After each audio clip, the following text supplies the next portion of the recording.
Chief secretary Jawahar Reddy వెళ్ళినా తనే, DGP Rajendranath Reddy వెళ్ళినా అన్న డీజీ అన్న ధనున్ గలు, అన్న జవహర్ అన్న ధనున్ గలు. ఇక సజ్జలాడంటే తాడేపల్లి కుక్క అనుకోండి, ఇక ఇక ఇక పిచ్చుకుక్క రోజు అక్కడే కాపలా. కాబట్టి నేనేమన్నానంటే కేంద్ర సంస్థ ఇచ్చిన షోకాజ్ నోటీసును కూడా జతపరిచి ఇక్కడ నిధుల ప్రస్తావన ఏమీ లేనప్పటికీ సిఆర్డీఏకును అవెక్సా కంపెనీకి ఎటువంటి లావాదేవీలు లేవు, డైరెక్ట్గా వాళ్ళతో వీళ్ళు ఉత్తర ప్రత్యుత్తరాలు కూడా ఏమీ జరపలా. అటువంటిది 45 కోట్లు అవెక్సా సంస్థ అక్రమ బిల్లులు తీసుకుందని రాజేశ్వర్ రెడ్డి ఎస్డిఆర్ఐ సిఆర్డీఏకి లేఖ రాశాడు. ఇది కూడా ఎప్పుడు జరిగింది? ఆగస్టు సెప్టెంబర్ 2023లో ఏమీ లేనిది పుట్టించి సిఆర్డీఏకి రాజేశ్వర రెడ్డితో ఒక ఉత్తరం రాపిచ్చేశారు. ఏమని?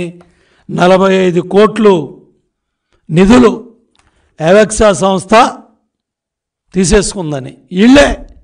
వీళ్ళే పుట్టించారు.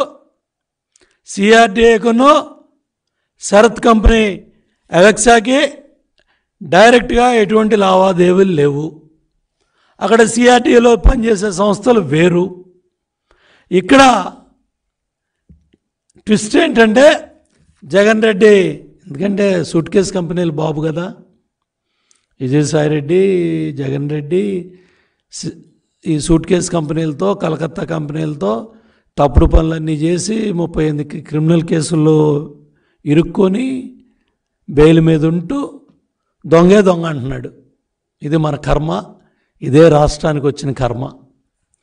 ఇక్కడ రాజేశ్వర రెడ్డి దూరాడు, ఎస్డిఆర్ఐ వాళ్ళు సిఆర్డీఏకి లేఖ రాసేసాడు ఏమీ లేనిది 45 కోట్లు ఏదో జరిగిపోయిందని.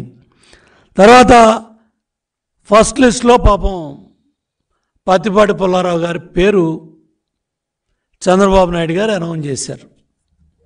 ఇక అప్పటి నుంచి జగన్ రెడ్డికి పిచ్చి పరాకాష్ఠకి వెళ్ళింది.